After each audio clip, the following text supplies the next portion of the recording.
विद्यार्थियों, इस वीडियो में हम पढ़ेंगे ब्याज के सिद्धांत। सबसे पहले ब्याज किसे कहेंगे कि पूंजी के प्रयोग के बदले दिए जाने वाला पुरस्कार ही ब्याज कहलाता है।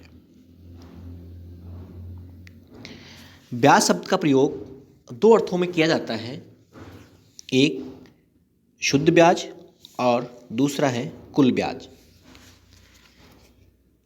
शुद्ध ब्याज कुल ब्याज का केवल वह भाग है जो पूंजीपति को केवल पूंजी के प्रयोग के बदले में दिया जाता है, जबकि कुल ब्याज मूलधन के अलावा जो भुगतान ऋणदाता को करता है उसे कुल ब्याज कहते हैं।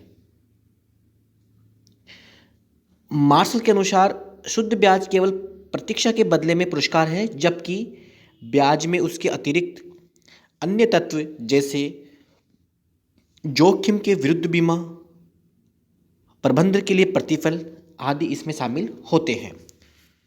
तो कुल ब्याज में एक तो शुद्ध ब्याज वो शामिल होता है। शुद्ध ब्याज का मतलब है कि केवल पूंजी के प्रयोग के बदले में ऋणी द्वारा ऋणदाता को किया जाता है। दूसरा है जोखिम का पुरस्कार, कि ऋणदाता उधार देते समय जोखिम वहन करता है। तो कुल ब्याज में जोखिम का पुरस्कार भी शामिल होता है। जोखिम में व्यक्तिगत जोखिम हो सकती है और व्यावसायिक जोखिम हो सकती है। व्यक्तिगत जोखिम के अंदर ऋणी व्यक्ति के उसकी ईमानदारी विश्वसनीयता के ऊपर निर्भर करती है। अगर मान लो ऋणी बेईमान है व्यक्ति तो पैसा वापस मिलने की संभावना नहीं है। तो जितनी जोखिम अधिक होगी ऋणदाता उतना ही अधिक प्रतिफल ब्याज के रूप में लेना चाहेगा। दूसरी है व्यावसायिक जोखिम। व्यवसाय की सफलता असफलता इसी पर निर्भर करती है। जिसमें ज़्यादा जोखिम होगा उसमें ब्याज भी ज़्यादा होगा। फिर है असुविधा का प्रतिफल। जब ऋणदाता अपनी मुद्रा उधार देता है तो वह एक निश्चित अवधि के लिए उस मुद्रा के उपयोग से वंचित रहता है। तो इस प्रकार ऋणदाता इस प्रकार की असुविधाओं के प्रतिफल को भी इसमें शामिल करता है। फिर है प्रबंधन की लागत। ऋणदाता को दिए गए ऋणों का हिसाब किताब रखने के लिए भी अकाउंटेंट रखना पड़ता है, तो उसका भी वह उसमें उसकी लागत को उसमें शामिल कर लेता है। तो इस प्रकार कुल ब्याज में शुद्ध ब्याज के साथ साथ जोखिम का पुरस्कार, असुविधा का प्रतिफल और प्रबंधन की लागत, ये सब कुल ब्याज में शामिल होती है। जबकि शुद्ध ब्याज में केवल पूंजीपति को पूंजी के प्रयोग के बदले मिलने वाला पुरस्कार ही इसमें शामिल किया जाता है। अब है ब्याज के सिद्धांत। ब्याज के सिद्धांत में आपके जो सिलेबस है उसमें 3 सिद्धांत है। ब्याज का प्रतिशत सिद्धांत, ब्याज का 9% सिद्धांत या ऋण योग्य लोनेबल फंड थ्योरी, फिर है किन्स का सिद्धांत। तो ये आपके सिलेबस में 3 सिद्धांत है। सबसे पहले हम पढ़ेंगे ब्याज का प्रतिशत सिद्धांत। ब्याज का प्रतिशत सिद्धांत पूंजी की मांग और पूर्ति सिद्धांत कहलाता है। इस सिद्धांत के अनुसार ब्याज दर का निर्धारण पूंजी की मांग व पूर्ति के संतुलन द्वारा निर्धारित होता है। इस सिद्धांत को बचत निवेश सिद्धांत के नाम से भी जाना जाता है।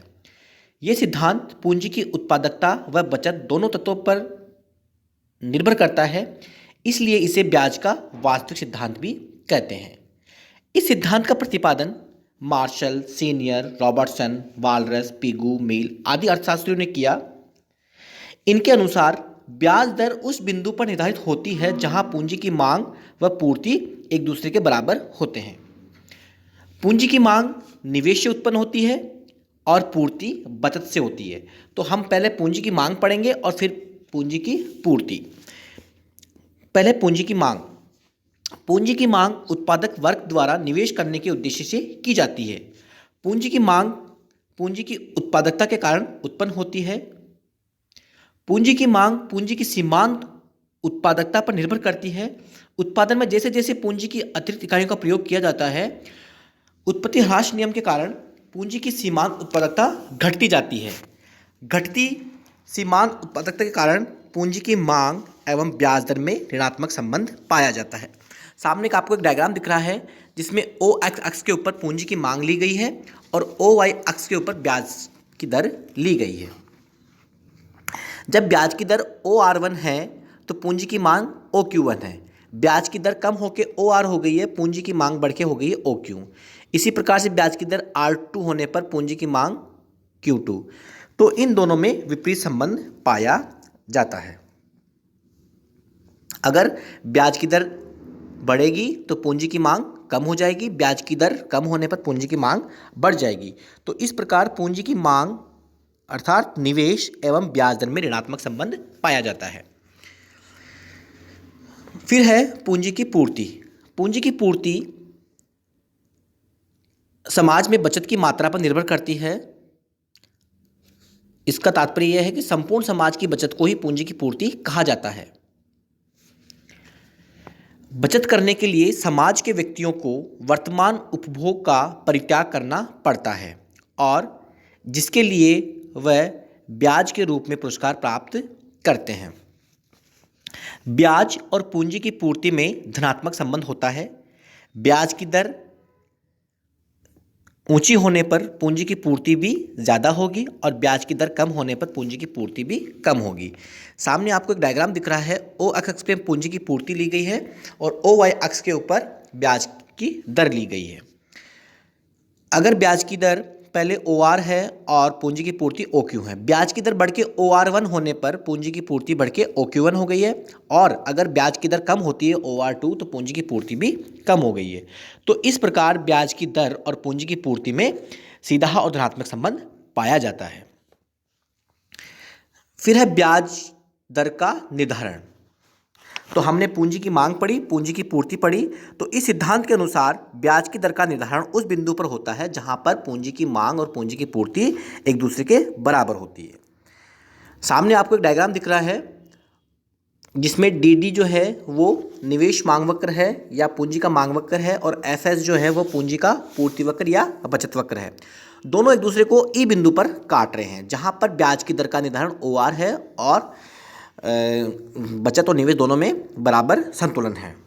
अगर इसमें किसी भी प्रकार का असंतुलन होता है तो ब्याज दर के द्वारा ऑटोमेटिक ही ये वापस संतुलन में आ जाती है। जैसे मान लो कि अगर ब्याज की दर OR से होकर OR1 हो जाती है तो यहाँ पर पूंजी की पूर्ति ज़्यादा है और पूंजी की मांग कम है, तो पूर्ति आधिक्य की वजह से ब्याज की दर में कमी होगी। और अगर मांग आधिक्य है, अगर पूंजी की मांग ज़्यादा है और उसकी पूर्ति कम है, निवेश ज़्यादा है, बचत कम है, तो इससे ब्याज की दर में वृद्धि होगी और वापस संतुलन E बिंदु पर पहुंच जाएगा। तो इस प्रकार इस सिद्धांत के अनुसार ब्याज की दर का निर्धारण वहाँ होता है जहाँ पर पूंजी की मांग और पूंजी की पूर्ति एक दूसरे के बराबर होती है। फिर इसकी आलोचनाएं हैं। इसकी आलोचनाओं में है अवास्तविक मान्यता। ये सिद्धांत पूर्ण रोजगार की अवास्तविक मान्यताओं पर आधारित है, लेकिन व्यवहार में पूर्ण रोजगार की स्थिति नहीं पाई जाती। मौद्रिक तत्वों की उपेक्षा। ये सिद्धांत वास्तविक तत्वों को ही सम्मिलित करता है जबकि मौद्रिक तत्वों को इसने उपेक्षा की है। फिर है मुद्रा को महत्वहीन माना। प्रतिष्ठित अर्थशास्त्रियों की मान्यता यह थी कि मुद्रा का कोई महत्व नहीं होता, यह मात्र विनिमय का कार्य करती है और इसका उत्पादन में इसका कोई प्रभाव नहीं पड़ता और यह आर्थिक स्तरों को प्रभावित नहीं करती। जबकि किन्स के अनुसार मुद्रा एक सक्रिय घटक है और यह इसको प्रभावित करती है। फिर है बचत निवेश पर ब्याज का प्रभाव। प्रतिष्ठित अर्थशास्त्र के अनुसार बचत निवेश दोनों ब्याज दर पर निर्भर रहते हैं, लेकिन किन्स ने इस मान्यता की आलोचना की और बताया कि बचत ब्याज की दर की अपेक्षा राष्ट्रीय आय पर तथा विनियोग पूंजी की सीमांत दक्षता पर निर्भर करता है। बचत निवेश संतुलन। प्रतिष्ठित अर्थशास्त्रियों के अनुसार बचत निवेश में संतुलन ब्याज की दर के माध्यम से होता है, जबकि किन्स के अनुसार यह संतुलन ब्याज दर की अपेक्षा आय में होने वाले परिवर्तनों के माध्यम से होता है। फिर है पूंजी की धारणा संकुचित। इस सिद्धांत में केवल वर्तमान आय से प्राप्त होने वाली बचत को ही शामिल किया जाता है। पिछली संचित राशि और बैंक साख दोनों में पूंजी की पूर्ति प्रमुख स्रोत है जिन्हें इन्होंने उसमें शामिल नहीं किया है। फिर है उपभोग की उपेक्षा। इस सिद्धांत में उपभोग के प्रभाव को छोड़ दिया है। किन्स के अनुसार जब उपभोग मांग कम होती है तो अर्थव्यवस्था की प्रभावपूर्ण मांग भी कम हो जाती है, परिणाम स्वरूप निवेश भी हतोत्साहित होता है। तो यह सिद्धांत इस महत्वपूर्ण तत्व की उपेक्षा करता है। फिर है अनिर्धारित सिद्धांत। इस सिद्धांत के अनुसार ब्याज दर अनिर्धारित है। किन्स के अनुसार यह सिद्धांत यह मानता है कि ब्याज दर वस्तुओं पर निर्भर है, लेकिन वस्तु को ज्ञात करने के लिए ब्याज दर मालूम होनी चाहिए। तो इस प्रकार यह सिद्धांत अनिर्धारित सिद्धांत है।